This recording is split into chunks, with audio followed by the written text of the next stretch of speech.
Facebook?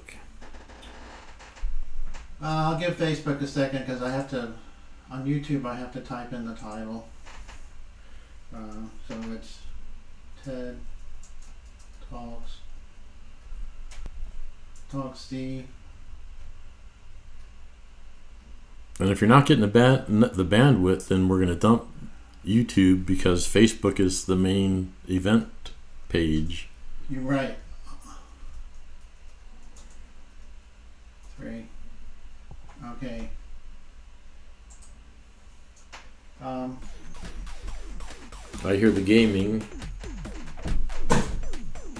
Okay. Well, I'm watching Facebook now too. See what Facebook. Come on, Facebook. Come up. Okay, Facebook is live. You're live, Ted. I don't see where it's live on Facebook. It is. It says live here. Just don't, you have to worry about it. No, I have to be watching it for the stuff. So I'm live now? You're live. You're live. Welcome. It is 7 o'clock. Actually, I guess it's just past 7 o'clock on Thursday evening. Today is the 23rd of August, 2018. I am Ted Metz, and we're going to start with the TED Talks with a Z. So welcome. Tonight, I am actually going to talk for the first 30 minutes about a subject that's near and dear to me. And then for the second half hour of the show tonight, I'd like people to call in and ask me questions. Our phone number here is 706-426-1871. So I'll wet my whistle and we'll begin. What was that number again? The number is 706-426-1871. Oh, good. I actually am live. I see myself there. That's good. I know there's a delay, so I'm going to try only to look at the tablet to take questions from the tablet from Facebook live stream. And to begin tonight, one of the things that everybody wants to always talk about is healthcare. Now, healthcare is a subject that's kind of near and dear to my heart because without healthcare, I wouldn't be here right now. But in the reality of it, it was actually what I had was sick care because I had a sickness. And the sickness, of course, was cancer. Everybody has seen this before. See, I lost some body parts to the dreaded disease, but I'm okay now. But going back for just a minute, the thing about healthcare, we have a system that really thrives on sick people. We have a number of industries that profit from the suffering and misery of others, and sometimes they profit to the extreme. Where is the compassion? Where is the humanitarianism in the corporate treatment of healthcare today? One of the things that I guess I really learned from my grandmother is that what Socrates, I guess it was Socrates that said, let thy food be thy medicine and let thy medicine be thy food. Today, modern farming is really no more than using land to convert petrochemicals into food. Everything that we eat these days, and even some of the organic, the certified organic things, are laden with pesticides and inorganic fertilizers and things that we really shouldn't be putting in the human body because the long-term effects of the accumulation of toxins in the body, of course, is illness. Whether it be cancer or some other kind of liver disease or kidney disease, something like that. There are things, if we modified our diet and modified the way we prepared our food, as far as growing it in the ground or raising it as live cattle or chicken or whatever, we could be a lot healthier and we wouldn't need to rely so much on big pharma and the medical industrial complex to treat what ails us, when what ails us is a lack of good nutrition and clean, nutritious food that does not have chemicals in it, such as pesticides. Or for that matter, most of our dairy products have hormones in it called bovine growth hormones. Bovine growth hormones in the meat, in the beef, and in the milk actually has been leading to what's called precocious, I'm sorry, I'm being distracted, precocious puberty, where we see girls younger and younger become sexually mature mostly because of the hormones that they're ingesting, the bovine growth hormone. It also has been indicated to be a cause of acne and other things that can affect someone's health or their mental health status. So essentially, a lot of the things that we put in our body are poisoning us in a variety of manners. So if we really want to address the healthcare crisis that we seem to have, and as well as the expense of it, we really need to take blame for what we're ingesting. You know, the way farm animals are treated, the way they're raised, the way that we use chemicals on everything, and even in our homes, we're poisoning ourselves. We're poisoning our environment. And the problem with poisoning our environment is the more toxins we lay into the soil, the worse it becomes for future generations. You know, essentially we're destroying our environment through means that we can avoid completely by using organic permaculture type technologies, where we actually use microbial organisms that grow naturally in the soil to decompose the various things that we could use to package our food in, paper and biodegradable plastics and other things, just to help save the environment. We can get away from using so much pesticides, so many inorganic fertilizers and other things that are made from big oil, and that would solve so much of our healthcare crisis. I think a lot of people, if they read labels, if you read the label, almost everything that you buy at the grocery store today has high fructose corn syrup in it. And the high fructose corn syrup is, of course, made with genetically modified corn. And the modification of the corn is to have the corn itself produce a pesticide, which when the bugs eat the corn, that kills the bugs. Well, one of the things that happens with that particular technology is that, you know, your whole body, your intestines are lined with bacteria that help you digest food.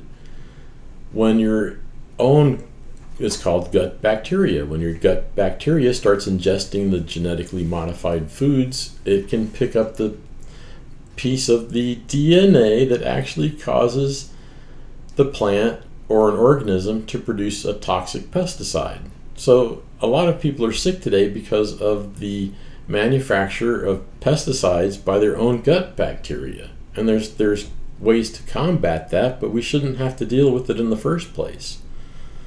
So if we had a cleaner environment and knew more about the technologies used to produce our food today, we could have a lot better health, a lot better diet, and a lot better longevity. And of course, you know, the less you have to rely on seeking healthcare treatment from a professional, of course, means that the lower your expense is, and the fewer people that see other, you know, doctors and such. Essentially what we're saying is, if you reduce the demand for healthcare, you're going to reduce the cost. That's just the way that economics works. So fewer people seeking treatment, then that means that the doctors are actually have more time to spend with quality patient caregiving to people who really have higher needs for health care. So if we want to fix ourselves, we have to really think about what we're doing to our bodies and to our planet. This is why I want to be governor. I think if we had one good advocate to actually point out all the problems we have with our food production, that it has a direct correlation to bad health, and we started teaching that in elementary school and teaching that in high school and teaching kids about what good nutrition really is all about, then when they become an adult, they'll have a much healthier lifestyle, much lower need for healthcare, much lower need for pharmaceuticals, and you know, essentially everyone's costs are lower. We won't need so much Medicaid and such. If everyone was healthy, we wouldn't need many doctors at all. So that's my healthcare solution for the long term. For the short term, we can talk about healthcare as a business, essentially, because that's what it's turned into.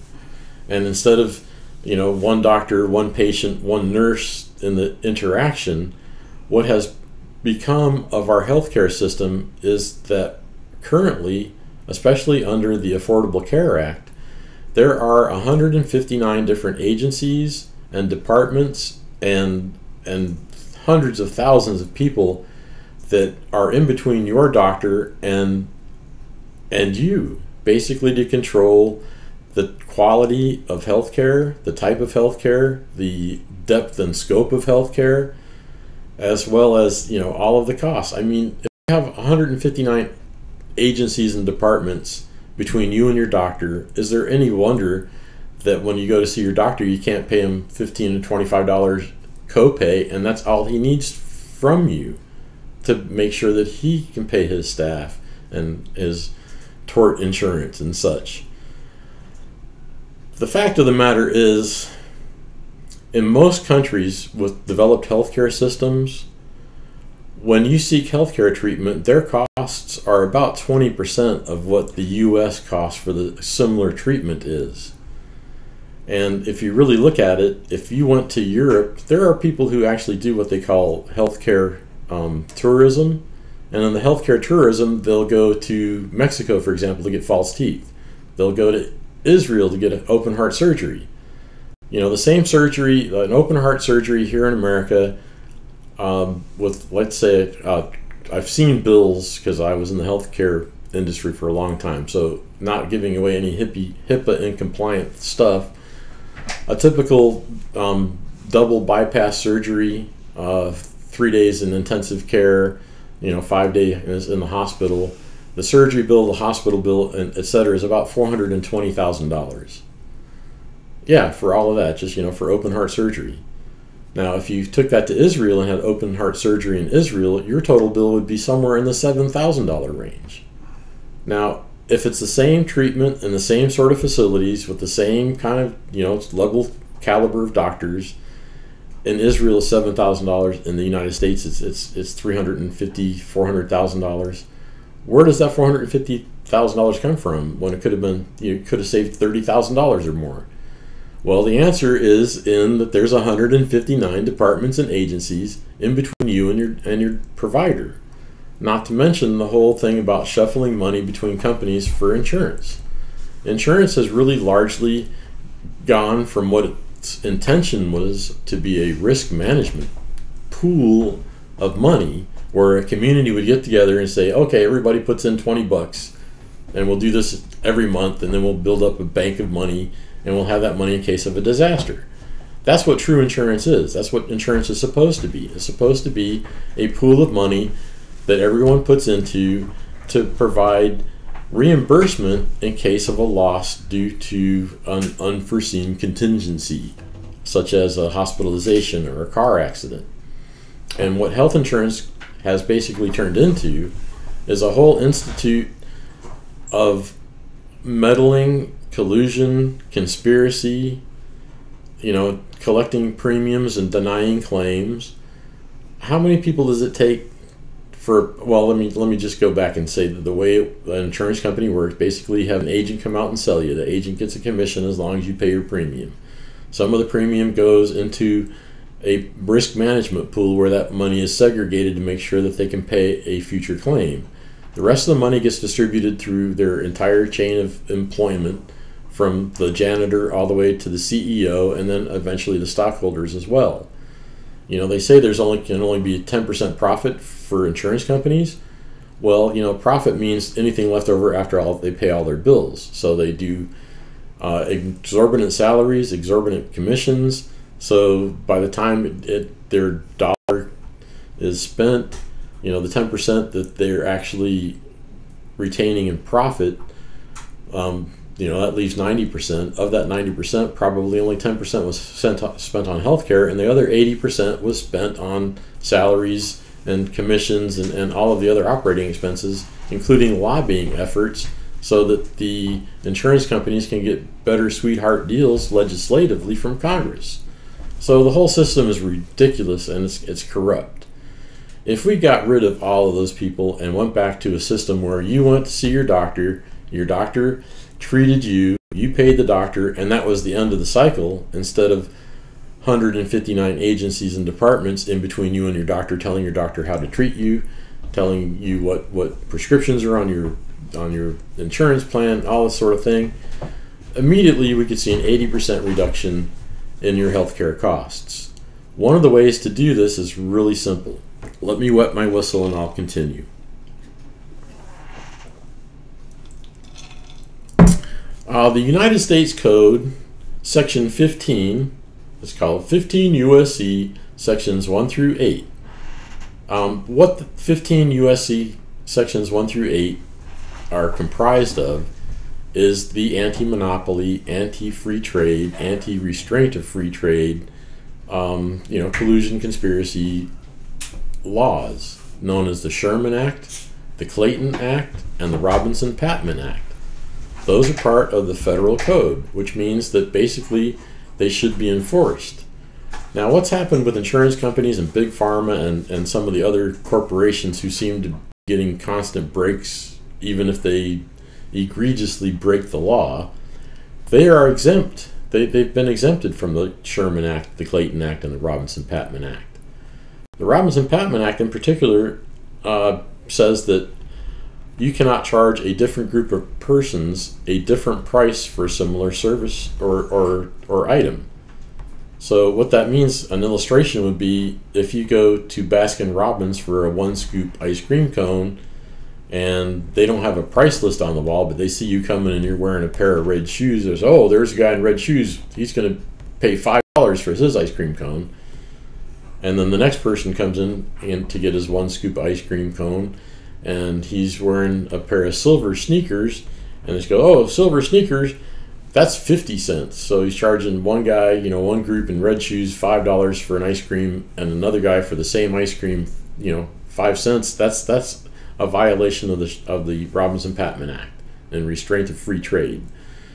And this is what happens in the healthcare industry. If you have, depending on what your insurance will cover, or if you're a cash-paying customer, or if you have no insurance at all, the cost and the price to you for the exact same sort of surgeries or services may be wildly different.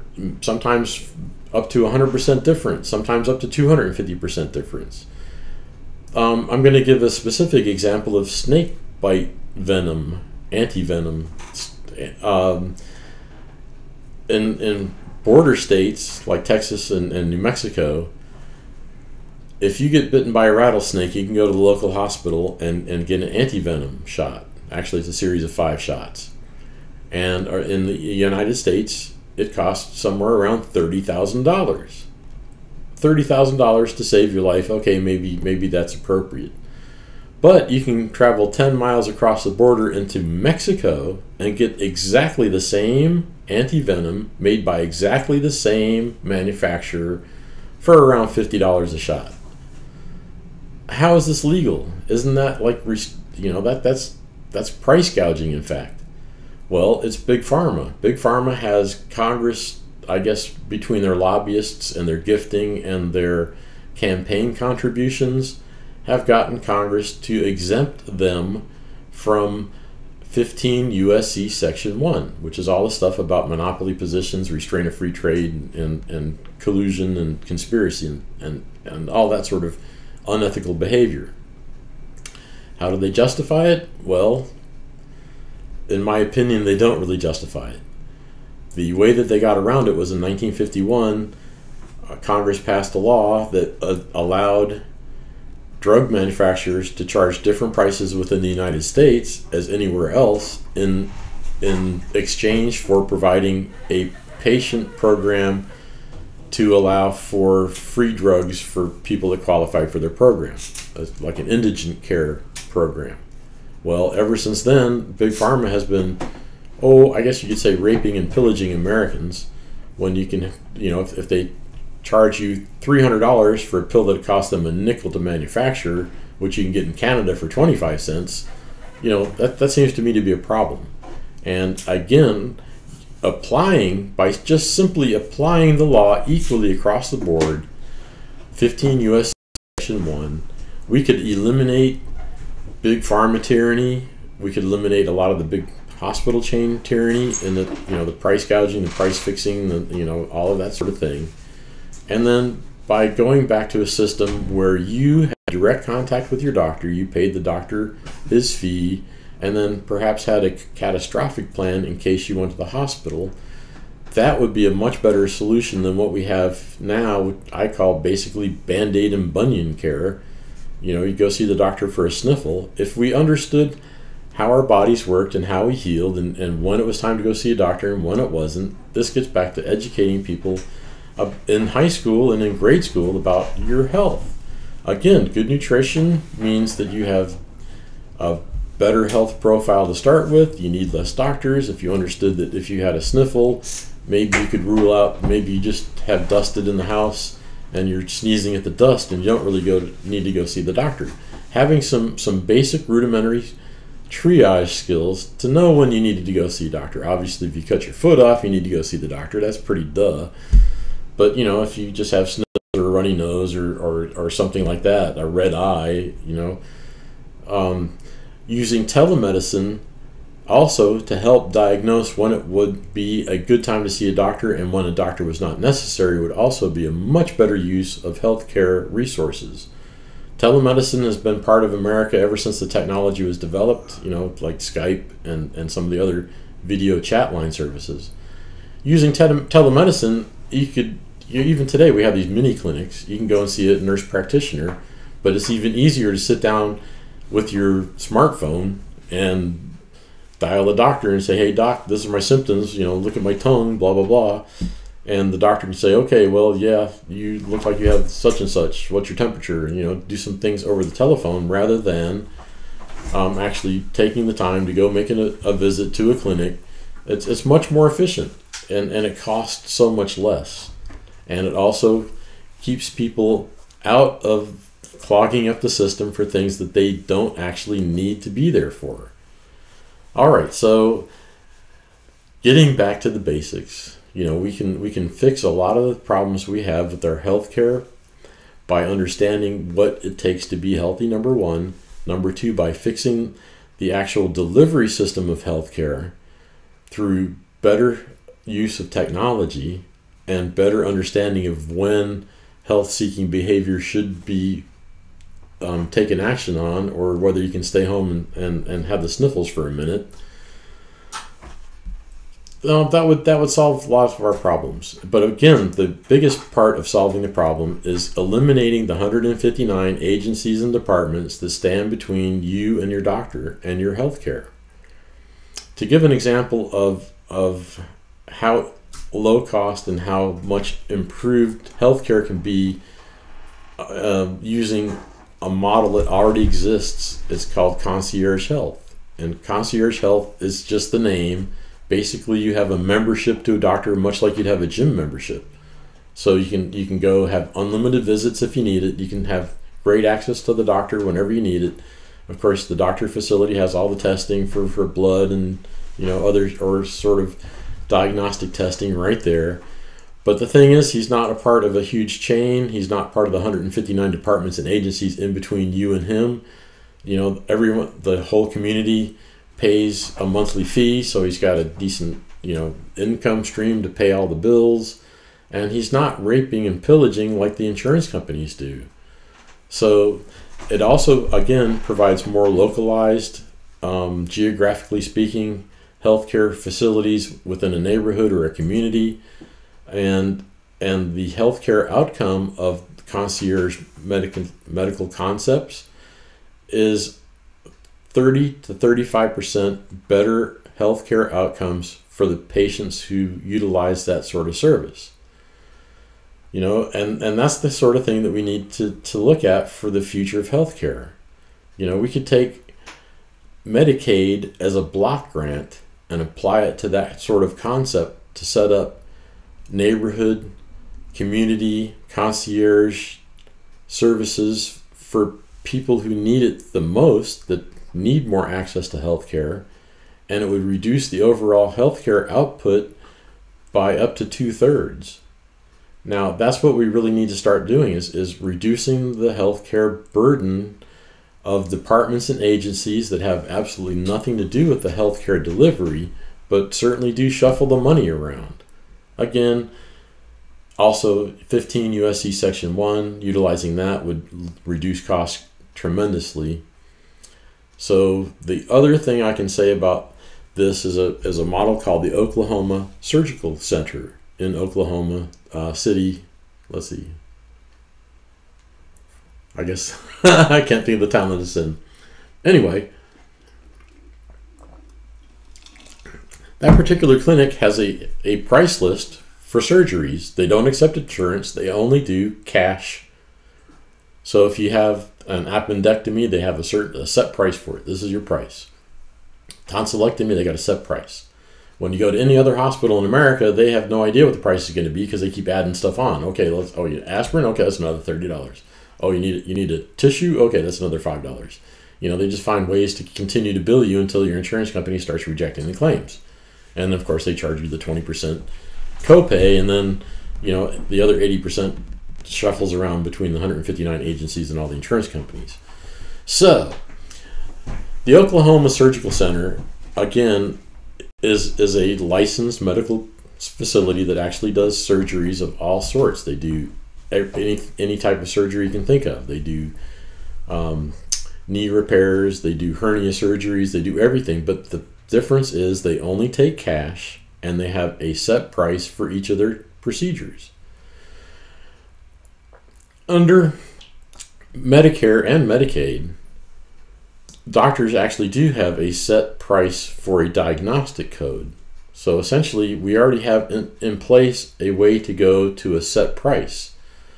But when you don't have Medicare or Medicaid, hospitals are able to charge you additional fees in what they call cost shifting. If you have the ability to pay $300 for a procedure that a Medicare or Medicaid patient would pay $75 or $100 for, they'll take that and they'll apply that other $200 they got out of you towards helping with defray their costs, actually more like increasing their profits from seeing other patients who cannot pay that much. And of course, that is a violation of the Sherman Act, the Clayton Act, and the Robinson-Patman Act. You can't charge a person more for the same procedure than someone else. And especially when you're collecting it specifically to apply it elsewhere. Cost shifting is not only not ethical, it's also illegal under federal law. So as governor, I could try my best to get our attorney general to actually try to apply federal law, federal monopoly law, federal antitrust law to these groups that continually charge up to 80% more than a procedure actually costs from a bottom line perspective. Either that, or we can do our own version of medical tourism, and if somebody has a procedure that's really expensive, we'll just put them on an airplane, send them over to a European country that has a good reputation for doing the same thing at a fraction of the cost, and there's our cost savings. So there's no reason we can't rein in healthcare costs. Once costs are lowered, then more people will have access to better healthcare. So there we have it. We clean up our food chain so that we're eating healthy, so that our bodies are healthy, so we don't need as much healthcare. So when we do seek healthcare, we have systems in place that are streamlined and use technology such as telemedicine and the concierge concept and the concept of the Oklahoma clinic, so that you know exactly how much it's going to cost you given any particular health problem. And that's how we solve healthcare in Georgia and the world. So it's coming up on 7:30. I'm done with my prolonged dissertation on healthcare today. If you'd like to call in, our number is 706-426-1781. Or you can post pictures. Yeah, you can post me a meme here. Let's get out your dank meme stash and get going. If you want to comment a question in the live stream, we will certainly try to answer it at this point. Oh, I don't know how that happened, but we had a caller that just dipped out. David Yard, call us back. I don't know how that happened. Okay, here we go. From David Yard. To accept, press 1. Oops, your caller just hung up. Ah! There it went again. Yard. You want me to try to call you back? David Yard has a question.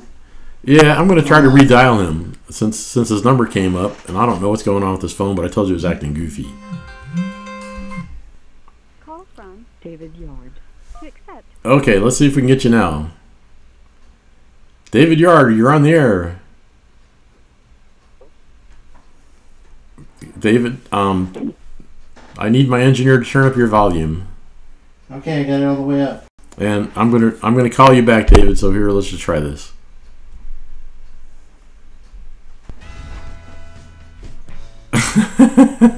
We got music. All right. Well, I can barely hear him. Or is that music? He's not even on. I'm gonna try dialing the number. Okay, here we go. Technological issues. This is the. Now I'm getting a busy signal. Well, I can hear the phone. It's definitely coming through. Were there questions on the live stream? Yeah, there were questions on the live stream. Let me get my mic on here. Well, I give up on this stupid phone system because every time I try to dial or it hangs up on by itself here. I don't get it. Okay, our first question comes from Shay Poling. Why do insurance companies capitalize on it? I'm not sure what she's asking. But I can't see that question. Where is it? it's like the second question coming in. We have another phone call coming in. All right, let's see if we can take this call now. Is he there? David? Okay, well. I'm not talking. I'm sorry. I'm not. 1871. What did I say? We'll do this. Yeah, the number again, 706-426-1871. I'll put it on in the comment. All right, I give up on the phone call because I don't know what the heck goes on with this, but it's just going all crazy. He says, I'm trying to call. I don't understand what's going on. Well, that's what I was showing you before, that whatever rig you have here turns the volume up, turns the headphones on and off. It's weird. All right, so anyway, I'm on the live stream. I'm trying to see if I can... Okay, he says calling now. Okay, I'm answering. Don't hang up. Just be right there. Call from David Yard. Okay, let's see if we can take the call. David, are you there? Hello? Hello? I hear a beep. I hear nothing. Hello? Hello? Testing 1 2 3. No. Okay, well anyway. Huh. Let me actually try calling him back since I happen to actually know this person. I'll call him. Ray and Thomas is watching. Every time I get a busy signal. That's weird. Okay. Jill David Polster. Yard says, I got someone else. David Yard says, someone saying... Okay, we'll say this one more time. It's 706-426-1871. I see that he's calling in, and he is hitting my telephone, and I'm calling him. 706. Can you hear the phone ring? I can hear the phone ring. All right, let's see if this works. All right, David. And there it went. So I give up on hung your... up. No, I don't think so. This is a phone rig. Well... See, there it goes again. I'm not doing that. I give up on the phone. And immediately hung up the phone. Okay, sorry about that. I'm trying to read some of these questions. It says Jill Polsters, she's at the top, but you're running for governor of Georgia. What about Georgia? I don't kind of get your question because I was probably talking and have no idea what section of my talk you're talking about. Health insurance is separate by state. Well, you know, that's only sold separately by state. It's really all the same kind of contract, but because things are done differently in different states as far as their insurance contracts and their necessity from their reserves. Oh wait, does it say press 1? Press 1 to accept. Maybe I'm going to listen to it. Try one more time, David. Okay, well, you're on. It is on. Okay, I believe you. I'm going to have to listen again. It's like press 1 to accept, I thought it was, but I think it's saying press 1 to send a voicemail. Oh, maybe that's what it was. You're sending them the voicemail. Yeah, I could have been doing that. So let's try one more time. This time I'll listen to the message. Oh, and he's also saying a lot of static. David Yard. To accept, press 1. To send a voicemail, press... All right. Can you hear me now? Or is it all staticky? If it's all staticky, I can't hear you.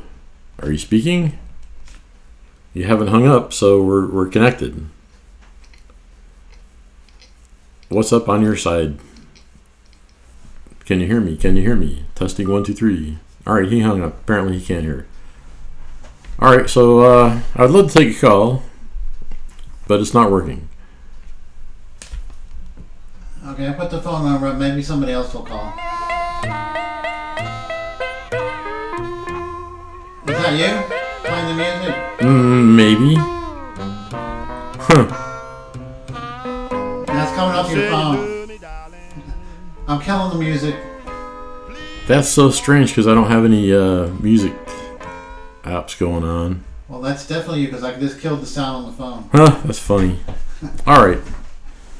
So apparently our phone isn't actually working the way it's supposed to, which is kind of like unfortunate. But you can certainly type a question into the chat. Okay. Sorry, David Yard, I wasn't able to take your call.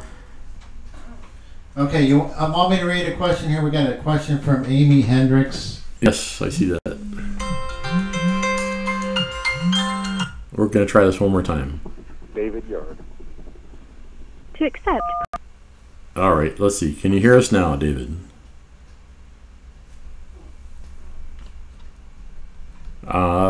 Did you turn my volume off? No. I don't know why it's not working. You play the music again, you can hear your phone. Man, it might be... Do you have to have the speakerphone on, or? I don't think so. Testing 1, 2, 3. It's not like my phone, you have to set it into a particular mode. My phone, you have to tell it where. I hear him. I hear you on speaker. Speak, David. Yeah. I can hear you over speakerphone.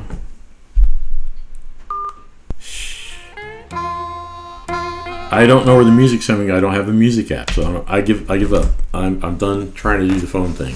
Sorry about that, people. It's one of those things. We're going to go back to Amy Hendricks' question about, do I have a plan to move forward on providing legal cannabis oil to Georgia patients? You know what? I want Georgia patients to have full spectrum, whole plant, grow your own for medical needs cannabis. One of the things about medical cannabis, in my opinion, is that it is the greatest untold secret in medical history that is intentionally suppressed for the profit of big pharma. There are so many people today, I think the number was like 1 in 7 people right now are on some sort of antidepressant, whether it be Zoloft, Xanax, or some other of the older SSRIs or any of the other kind of big pharma antidepressants. Anyway, you know, a simple full spectrum cannabis oil or even whole flower of some sort, whether it be edible or ingestible otherwise, could certainly solve the problem of needing antidepressants. One of the things that we look at when we look at antidepressants, I've looked at some that have like a monthly price tag of like $600 for a 30-day supply. When your copay is only $30, where's the other, $570 going? It's going to the big profit centers, both in big pharma, and a kickback is going back to the doctor, and a kickback is also going to the insurance company. So, part of the therapy that we could enjoy ourselves is to grow our own and reduce our medical expenses, society-wide.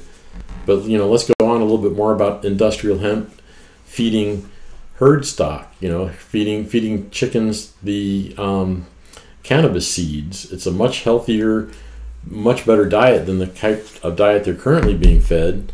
So, having a healthy chicken that already has CBD in their meat, when you eat the meat laden with CBD, you're getting the health benefits. Same thing with feeding cows and pigs some sort of hemp, whether it be the sugar leaf or the shade leaf off the actual plant itself, or parts of the flower bud, or even parts of the seeds for the nutrition. If we have healthy animals, then we're eating healthy. So what do I think about medical cannabis? I think all ingestion of cannabis has medical benefits. It's probably nature's best defense against all of the things that otherwise would age you more rapidly or deteriorate your organs more rapidly. The fact that it's illegal is just a travesty to humanity. So what do I plan to do? First and foremost, I plan to talk about jury nullification. Jury nullification is your first line of defense for an oppressive state. The laws, basically, the concept of the law in the commission of a crime is that you have to have a victim and you have to have property damage or physical injury before it's actually a crime. Possessing a small quantity for personal consumption of a plant that God made is absolutely ludicrous. There is no victim, and there really is no damage. There's no property damage. There's no physical damage. So if a jury understood that it is completely wrong, amoral, it is not moral to prosecute anyone for possessing a natural substance that was put on the planet for the beneficial effects for your health. So, one of the things I can do, I've already stated, talk more about jury nullification, because a jury in Georgia under Article 1, Section 1, Paragraph 11, basically states the jurors shall be the judges of the law and of the fact, which means that the law doesn't include property damage or, some sort of victim. It's not a crime, and you must acquit. We need to stop convicting people of possessing and consuming a natural herbal remedy. It's ridiculous. Same thing with growing it. We've already had the precedent set here in Georgia where a medical patient was growing his own, and the jury threw out the conviction. They acquitted him completely. So that's what we do, is we gang up as jurors, and we no longer convict people for the possession and use of cannabis. That's number one. Number two, as governor, I could actually issue an executive order to law enforcement to de-emphasize any kind of cannabis possession harassment, because essentially that's what it is. A lot of the municipalities and a lot of the counties and a lot of the cities that we are around Georgia and mostly throughout the entire country thrive on collecting extra money. It's another form of taxation to fine someone, to charge them penalties for the possession of marijuana. It's a very easy bust. It takes absolutely no skills for an officer to arrest somebody on the suspicion of smelling marijuana and get the four-legged warrant out to trot around your car and pretend that he smells marijuana so they can search your vehicle and find one little tiny nug that not even the laboratory can really test because it's such a small molecule. But they arrest you anyway. They put you through the system. They get you to take a plea deal, which means that you become an annuity, like you're paying bond money to the municipality, again, for simply possessing a plant that God made. But again, it's another revenue stream for those counties who've put up the multi-million-dollar justice centers, the new courthouses, and all of the police officers in their brand new SWAT gear and automatic weapons and fancy Dodge Charger intercept vehicles. Okay, so anyway, we need to end the drug war. But getting back to issuing an executive order to de-emphasize the arrests for marijuana, make it more mainstream. If you're bold, you can tell people that you are a cannabis consumer, and the reason that you do it is because it gives you the health benefits that you recognize as improving your life. Cannabis can improve people's lives on a lot of different spectrums. Again, if you're on an antidepressant, then you're probably better off using some sort of cannabis. If you are in pain from arthritis or something like that, you're much better off using a cannabis product to relieve the pain than anything that Big Pharma has to offer, and especially opiates. In every legal state where they have legal access and safe access to medical marijuana or medical cannabis, the deaths from opiate overdoses in those states have gone down by 25% in every state. The opioid use in the states where there actually is a choice to use medical cannabis, the opiate prescription rates have dropped dramatically.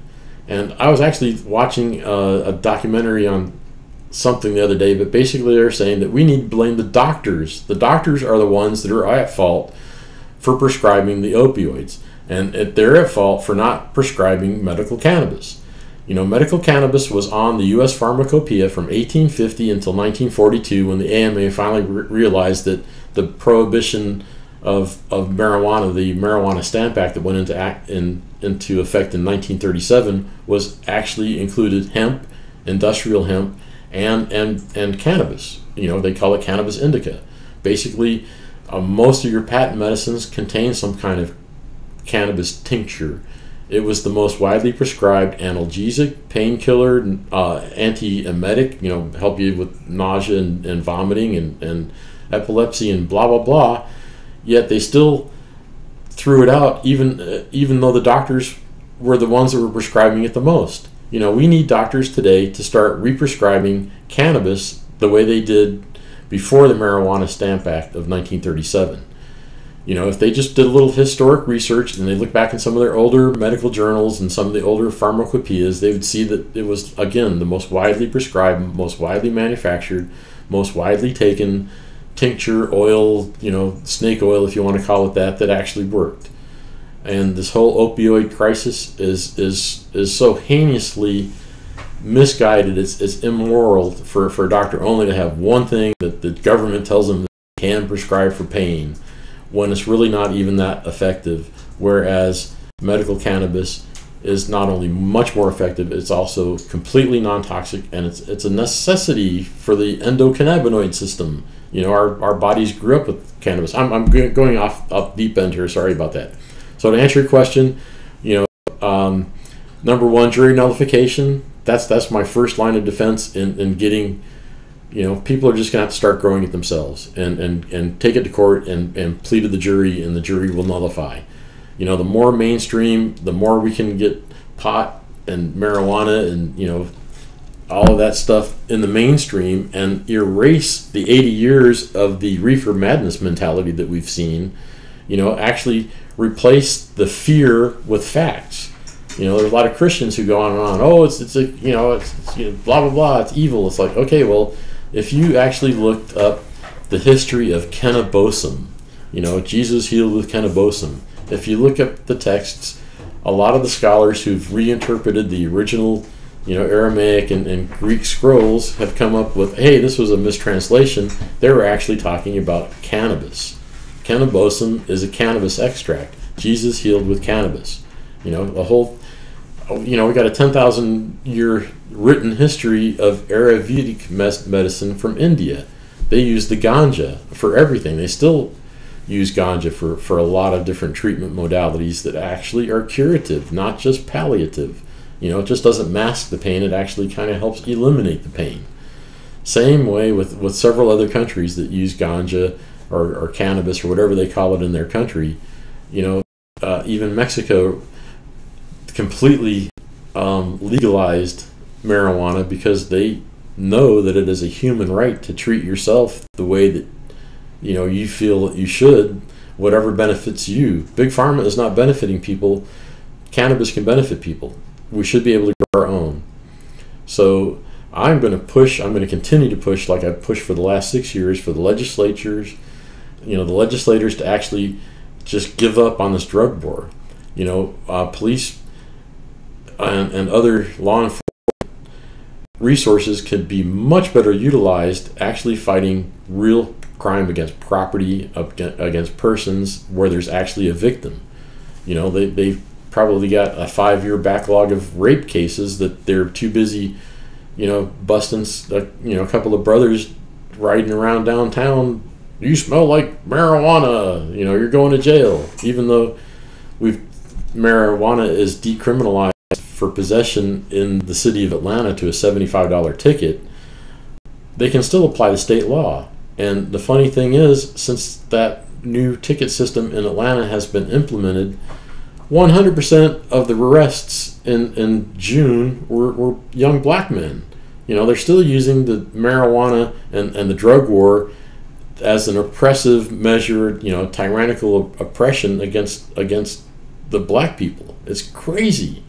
If you're black, you're like 10 times more likely to be arrested on suspicion of carrying a joint than a white person, even though whites and blacks use cannabis products at this exact same rate. You know, it's equal use between the two races. You know, and that's one of the things that brings us together. That's one of the reasons they don't want cannabis legalized, is because when you sit down with your neighbor, no matter their religion, no matter their culture, no matter their color, and have a nice conversation over the consumption of cannabis, it always turns out to be a very pleasant experience. And we find out that we're all human, and all humans can get along if we're not being cajoled and pushed into hating one another by somebody's narrative because they don't want to lose control and they want to keep the tax system in place and you know, the whole medical tyranny and all this stuff. You know, they keep us confused and divided and riled up, and we're fighting amongst ourselves rather than uniting to fight the ones who are making all this bad juju happen to us. You know, there's only 535 Congress and senators, and there's 350 million of us, and they do everything they can to keep us riled up, so we're not united with the pitchforks and the torches on their steps demanding satisfaction. We've lost control of government. Government has a total grip on us, and in order to rein it back in, we have to rediscover our God-given rights, you know, our unalienable rights from the 1st to the 10th, and all of the other ones that go with it, along with the responsibility and the respect that those rights grant and obligate us to. Anyway, if we simply ended the drug war, we could reduce racial tensions hugely. You know, instead of banning the box to get a job, why don't we just ban the crime? Even though the governor does not have power to pardon people who've been convicted, we can certainly work with pardons and paroles who, you know, maybe direct them to grant easy pardons and paroles to people who've been wrongly caught up in this injustice system over the drug war. All right, so as governor, yeah, I'm going to be a huge advocate. I'm going to talk about what's really wrong with the system, why the system is what it is, and how we can unite as a community to fight it. I mean, you know, government works for us.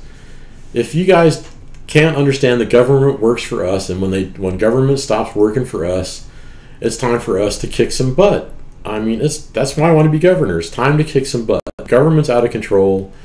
They're way outside of their constitutional constraints, both on the federal constitutional level and a Georgia constitutional level. And it's so easy to put them back in their box just by taking away their toys. You know, we can do it as a community, as a united community. We can't do it as long as we're being distracted into, oh, ethnic groups or hyphenated American this or that, or you know, gay, lesbian, you know, whatever, and you know, immigrant, not immigrant, you know, American, Native, you know, all of these different groups is not a united front. When we come to America, America is the great melting pot. We all need to be Americans. You know, most immigrants who come here, their next generation, their children that they've had here, who grew up here, are just as American as anybody else. You know, take my word for it. I've lived it. So, you know, they're trying to scare us with making these groups different so that they can oppress those groups more. Just makes us more used to seeing the oppression and accepting that, you know, it's okay for the cops or the law enforcement or whoever government agency, it's okay for them to oppress a person or a group or a race or a culture. You know, all men are created equal. If all men are created equal, why do some get special privileges over others, and why are so many have like oppressed rights. You know, they're downtrodden. They're frowned upon. They're made into evil. They're made into the boogeyman. All men are created equal. And if you sit down and talk to them, you know, you'll find out that, hey, pretty much, yeah, all men are equal. We may have a different background. We may have a different education. We may have a little bit different perspective on things.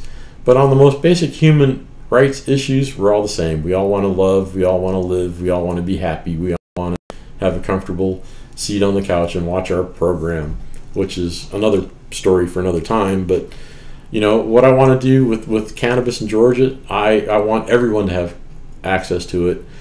I don't want the government to be able to practice medicine without a license in saying that, okay, doctors can only prescribe medical cannabis of this quantity, of this strain, you know, this percentage THC, and only give it to this number of people who have this condition.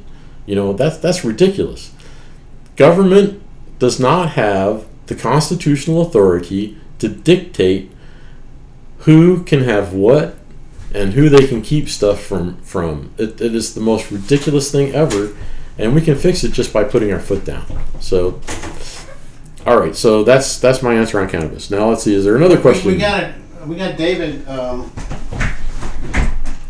We got David Yard's question. He came up. He wanted to know. Oh yeah, about the Second Amendment and legalizing actually cannabis. the thing about that is, if they're going to go down that road,